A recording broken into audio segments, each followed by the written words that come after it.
سلام و درود بینندگان ارجمند یوتیوب کانال روزنامه جمهوریت. باز هم مهمان شما از یکی از محفل‌های فانوس منبری اندیشه و یکی از برنامه‌های گنج فرهنگ و مهمان ما هستند یکی از گنج‌های بسیار نادری فرهنگی معاصر تاجیک استاد امیربگ موسوی. چگونه به موسیقی پیوستید؟ یعنی از کودکی آیا آرزو داشتید که مثلا یک زمان میرسد چنین در صحنه‌های بزرگ با یک ارکسترهای بزرگ همکاری میکنید، به دنیا به کشورهای بزرگترین دنیا سفر میکنید به توسط موسیقی؟ در همین کوچه عینی پاسیولک انرژتیک شهر نورک مکتبی نو هست. در نزد همین مکتبی انا ابتدایی مکتبی موسیقی نیز تشکیل یافت. پدری من حاجی قراخان بسیار تلاش میکردند که من همیشه در همین موسیقی آموزم. در خانه ما دومره بود، در خانه ما رباب بود، در خانه ما سکریپکه بود. یعنی که همون وقت پدرم همین سازهای میخریدن. من همگی 4 سال یعنی از صنف 4 تا صنف 8 در همین مکتب موسیقی بچگانه در تحت تعلیمی و سرپرستی استاد صبر خیرالله یعنی تحصیل گرفتم. در مورد لیبرتو کمتر صحبت کنیم. از ایجادکاران ما مخصوصا از شاعران خیلی انگشتشمار کسان لیبرتو می نویسند. حتی بسیاری اون کسانی که لیبرتو می نویسند خیلی کفایت، مثلا استاد گلنظر الکه به حق پیوستند، استاد نظام قاسم می نویسند، استاد مهمان بختی می نویسند که خیلی مثلا امروزها آنقدر هم سری کار نیستند. من چرا لیبرتو تا همین حد مگر مشکل است که کم شاعران مثلا به نوشتن لیبرتو دست میزنند و خودی کسانی که مثل شما لیبرتو رو به صحنه گذارنده ها هم کم هستند؟ یعنی این معما، گره این معما در کجا است که از دو طرف مثلا متخصص کم است؟ با فکر من که شاعر هم بسیارتر خوب میفهمد، درک میکند از اون خاطری که برای ژانری یعنی اپرا اثر صحنوی باید که شاعر زیادتر لیبرتو نویسند. درست قید کردید شما که امروزها در اتفاق نویسنده ها یعنی لیبرتو نویسا خیلی کم است، انگشت شمار هستند. اما این کاری مشکل است، کاری خیلی وزبین است. وزنیش در آن است که باید که شما دو طرف در لیبرتو باید حس کنید، یکی که نثر، دیگری که نظم.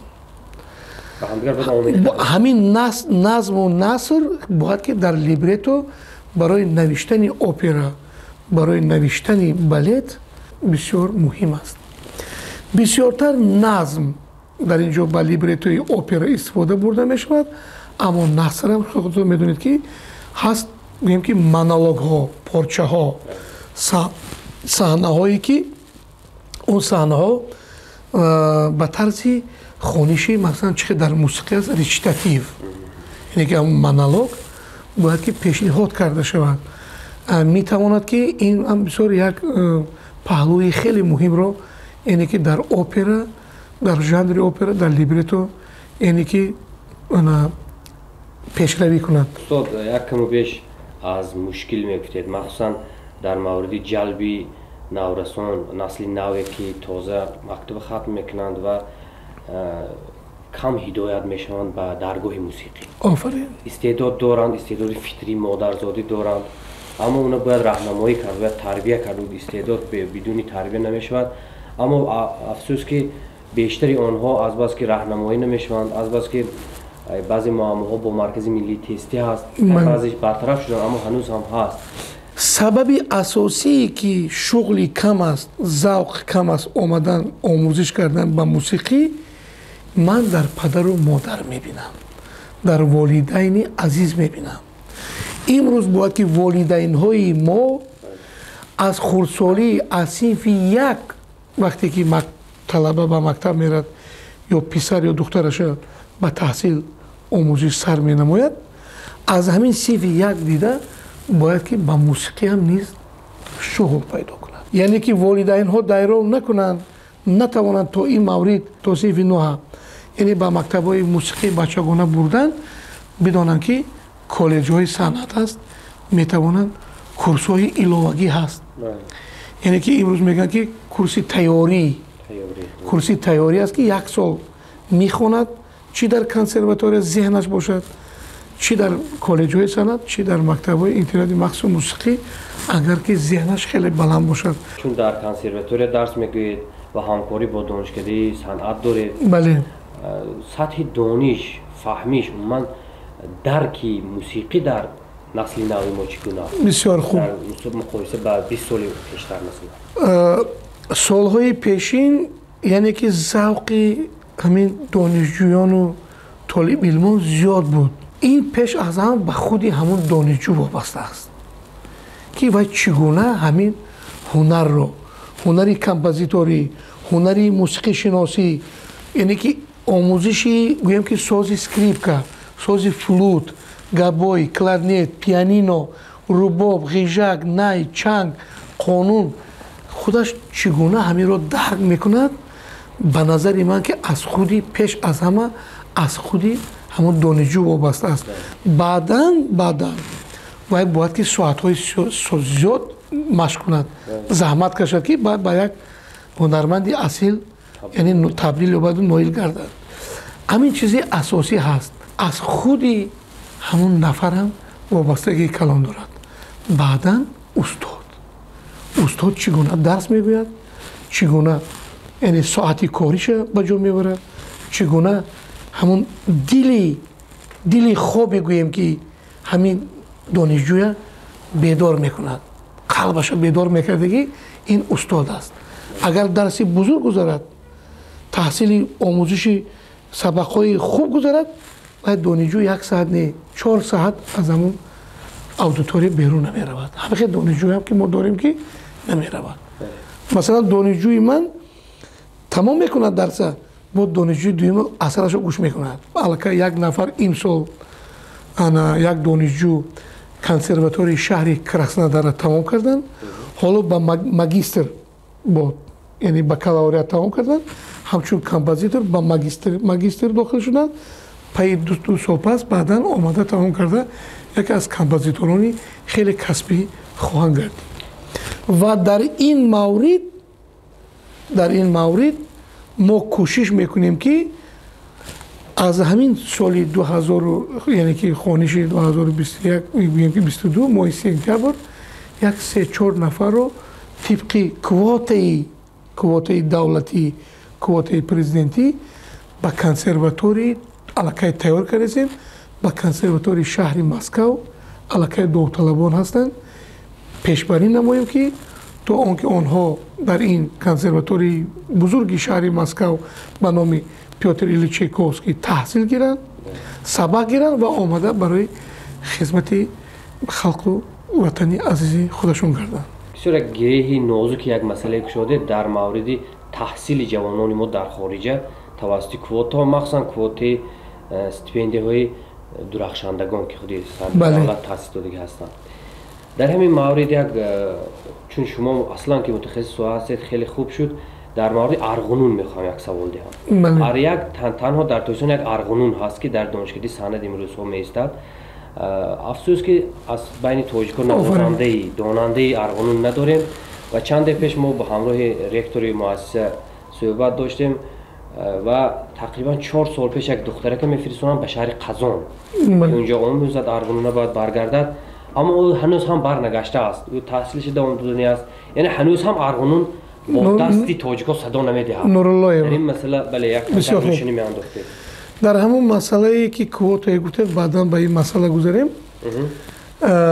дар рӯзи таърихи 8 сентябр, яъне дар маҷлиси тантанавӣ ва консерти хеле бузург, муҳтарам ҷаноби олӣ иброз доштанд ки танҳо 40,000 донишҷӯ тибқи квотаи давлатӣ, яъне бо анаму стипендия гуфтагитон, яъне дар хориҷи кишвар таҳсил менамоянд. ва мо пешниҳоду дархостҳои хеле муфассал омода сохта ҳастем ва ба наздикӣ ба ҳукумати ҷумҳурии Тоҷикистон пешниҳод менамоем ки омӯзиши мусиқии касбии композиториям не ки композиторӣ, дирижёрӣ, яъне ки созҳои пианиновоз, созҳои зарбӣ, созҳои нафасӣ низ квотаи мусиқӣ ҳам каме зиёдтар бошад. ман ба ин боварии комил дорам ки ҳукумати ҷумҳурии Тоҷикистон пешниҳоди моро дастгирӣ хоҳад кард.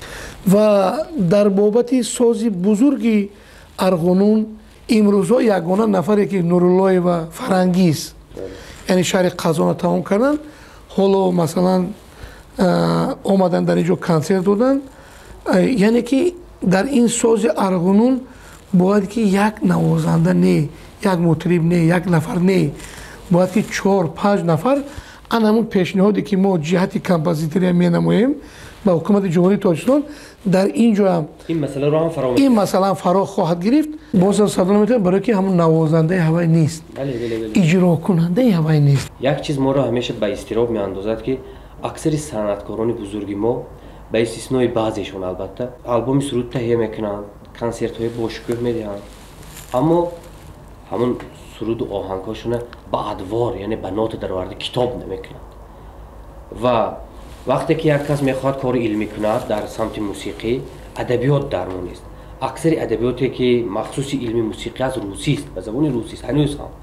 дар ин масъала шумо чӣ андешаҳо доред? солҳои пешин, яъне гӯем ки солҳои 50, 60, 70 то охири 80 барои яъне таҳлил намудани илми мусиқӣ, таҳлили асарҳои бузурги саҳнавӣ, опера, балет, оратория, кантата, барои навиштани рисолаҳои илми мусиқӣ, ки мисли солҳои гӯем ки асрҳои гузашта, як зумра мусиқишиносони бисёр пуртаҷриба дар мо фаъолияти корӣ эҷодӣ менамуданд. бо мурури замон ин мусиқишиносон яъне даргузаштанд ва баъзе нафарашон ангушумор дар хориҷи кишвар ҳастанд. инҳо ҳамин мусиқиро таҳлил мекарданд, яъне ки китобҳо нашр мекарданд, мақолаҳо нашр мекарданд. ва имрӯзҳо дар аъзоёни дуюми аъзоёни иттифоқи композиторон баъди аъзоёни композиторон боз мусиқишиносон низ шомил ҳастанд. дар мо ҳамин мусиқишиносон ки шомил ҳастанд имрӯзҳо хеле гӯем ки камшуморам набошанд ба таҳлилу ба фаъолияти яъне эҷодии асарҳои бузург хеле кам кору фаъолият менамоянд. ин чизи пӯшида нест, чизи кушода равшан. ин якум. дуюм, яъне ки ахбороту пешниҳодоту адабиётҳое ки ба забони тоҷикӣ хело кам нашр гардидааст. дар раёсати иттифоқи композиторон масъала гузорӣ кардем ки мусиқишиносони имрӯзаи мо аллакай кор карда истоданд. Асриддин Низомӣ, Лариса Назарова, хоб гӯем ки Баҳрнисо Қобилова, Манзура Ҳасанова, Абдувалӣ Абдурашидов ва дигарҳо кам кор карда истоданд. аммо мехоҳем ки зиёдтар нисбати ин масъала гузории бисёр ҳам муҳим, яъне ки адабиётҳо, яъне гузоришҳо, таҳлилҳо, ақаллан китобҳои хурди дарсӣ ба шакли гӯем ки китобчаву ба шакли брошюра пешниҳод намоянд ки имрӯзҳо хеле чопи кам аст. албатта мо бо шароиту бо яъне мурури замон кӯшиш кардаем истодаем ки дар назди иттифоқи композиторон як маҷаллаи махсуси мусиқӣ, намедонам бо унвоне ки ҳамин фаро гирад, номашам исмашам пайдо мекунем, карда истодем, яъне ки танҳо мусиқии миллӣ, мусиқии касбии тоҷик, яъне бо иҷрокунандагон, бо ҳунармандони зиёд ки тамоми Тоҷикистонро фаро мегирад, дар ҳамин ҷо инъикос ёбад. бинандагони арҷманди ютуб-канали Рӯзномаи Ҷумҳурият, боз ҳам ёдовар мешавем ки меҳмони мо буданд раиси иттифоқи композиторони Тоҷикистон, оҳангсози маъруф устод Мирбек Мусоев ва устода бор дигар ба студияи Рӯзномаи Ҷумҳурият хушомадед мегӯем.